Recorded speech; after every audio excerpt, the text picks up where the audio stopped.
Ndugu zangu, siku mbili zilizopita, katika hali tu ya mshangao, niliona Mheshimiwa Josephat Gwajima ambaye ni askofu wa makanisa ya Ufufuo na Uzima, ambaye ni kiongozi mwenye nyadhifa mbalimbali katika Chama cha Mapinduzi, ambaye ni kiongozi mwenye nyadhifa mbalimbali katika jamii yetu, akizungumza na waandishi wa habari. Na naomba niweke msingi wa hoja yangu. Mheshimiwa Josephat Gwajima akizungumza,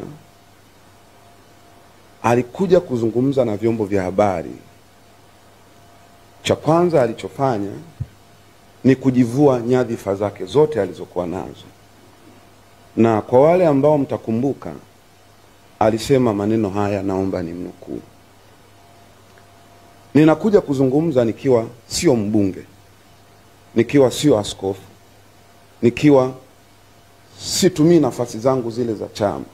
Maana unapokuwa mbunge kuna nafasi automatically kwenye chama unazipata.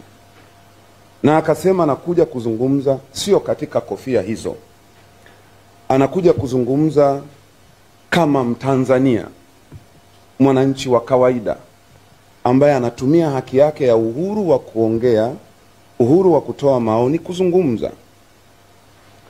Ndugu zangu wa Tanzania, nilipata nafasi ya kumsikiliza alivyoanza kuongea mpaka alivyomaliza. Na ndio huo msingi wa hoja yangu mimi kuja mbele yenu na mimi kutumia haki hiyo hiyo. Maana wenzetu kule Machame wanasema mwiba unapoingilia ndio mwiba unapotokea.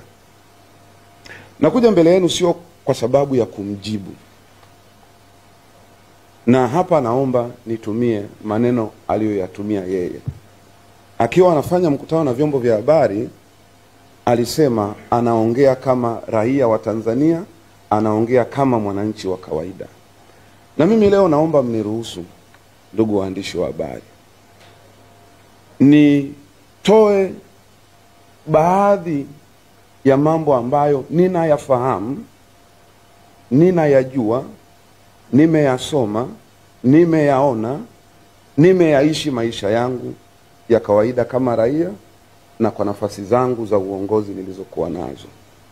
Kwa hiyo ninakuja kwenu, nitaomba ni mtamke au ni muaddress kama ndugu Josephat Gwajima na sio askofu, mbunge au kiongozi yoyote, kama ambavyo yeye alipenda kujitambulisha hivyo wakati akiongea na vyombo vya habari.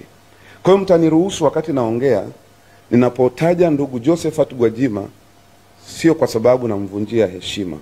Hapana. Ninatambua vyeo vyake, ninatambua nafasi yake kwenye jamii, na ninatambua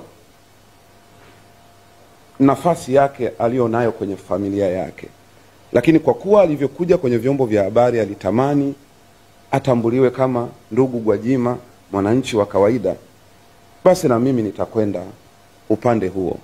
Na nataka ieleweke, sije hapa kumjibu. Kuna msemo wa kizungu unasema only the fool compete but the wise man compliment.